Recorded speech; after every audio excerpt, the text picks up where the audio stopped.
Bonjour à toutes et à tous, je suis ravie de vous retrouver pour ce nouveau numéro du Notez pour vous en images qui correspond à votre Notez pour vous numéro 328 et qui va couvrir l'actualité sur les marchés financiers depuis le 8 septembre. Cette semaine, 3 sujets à l'ordre du jour. Le premier va concerner évidemment et encore la transposition de la directive Marché d'instruments financiers 2 avec de nombreux documents qui s'y rapportent. Le deuxième sujet va lui concerner la directive sur la résolution bancaire. Et notre troisième sujet concernera la directive Solvabilité 2, donc nous passerons du secteur bancaire au secteur des assurances. Concernant notre premier sujet, à savoir la transposition et surtout la mise en œuvre à venir de la directive MiFID 2 et plutôt du paquet MiFID 2 MiFIR, trois questions ont été évoquées cette semaine. Le premier concerne les coûts de recherche qui vont évidemment être fortement impactés par la nouvelle réglementation. Sur ce point-là a été publiée cette semaine une étude qui va démontrer la difficulté que vont avoir certains gérants d'actifs à gérer cette nouvelle réglementation sur les coûts de la recherche et évidemment sur le fait de choisir d'impacter ou de ne pas impacter sur le client final le coût de la recherche. Cette semaine, on a encore eu la position de grands gérants d'actifs qui se sont prononcés sur le fait qu'ils allaient ou pas englober et donc prendre à leur charge les coûts de la recherche et ne pas les faire porter sur les investisseurs. Il y a en effet une grande partie, et je dirais même la très grande majorité des grands gérants qui ont décidé de prendre à leur charge ces coûts de la recherche. Par contre, une autre partie, bien moindre effectivement, des grands gérants ont décidé de répercuter sur les investisseurs les coûts de la recherche. L'étude ne s'intéresse pas spécialement aux grands gérants, mais plutôt à ces gérants qui sont de taille moyenne, voire même de petite taille, et qui vont avoir de sérieuses difficultés, eux, à choisir d'englober ces coûts de la recherche, puisque financièrement, ils ne pourront pas s'y retrouver. Le deuxième point concernant l'entrée en vigueur de la directive MIF va concerner tout le plan de la transparence, prix et post-trade, concernant cette fois les obligations, donc tous les titres de créance.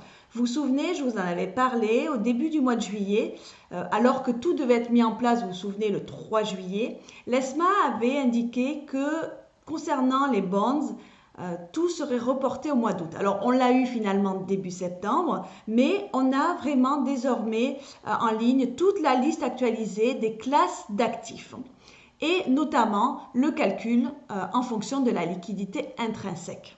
Ce qu'il est important de voir dans ces nouveaux chiffres, c'est que manifestement la demande des banques a été entendue puisque via ce critère de la liquidité intrinsèque qui a été fortement modifié depuis l'année dernière, il semblerait que près de 80% des titres obligataires ne soient plus soumis à l'obligation de transparence pre-trade.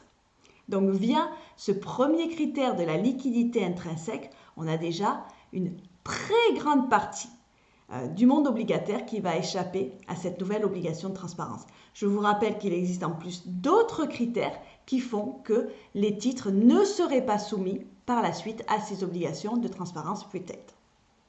Le dernier point que je voulais aborder avec vous concernant cette entrée en vigueur du paquet MiFID 2 concerne cette fois le règlement MiFIR et son article 36 sur l'accès non discriminatoire aux plateformes et aux chambres de compensation centrales.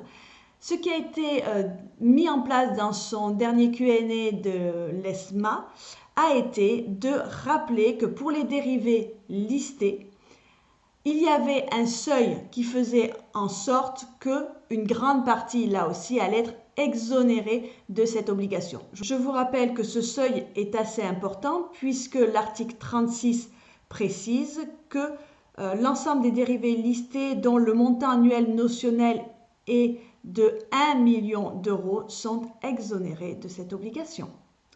Notre second point va concerner la directive sur la résolution bancaire, plus connue sous son acronyme BRRD. Je tenais à vous parler de ce sujet puisqu'on a la première réponse de la Commission européenne aux questions des eurodéputés posées cet été.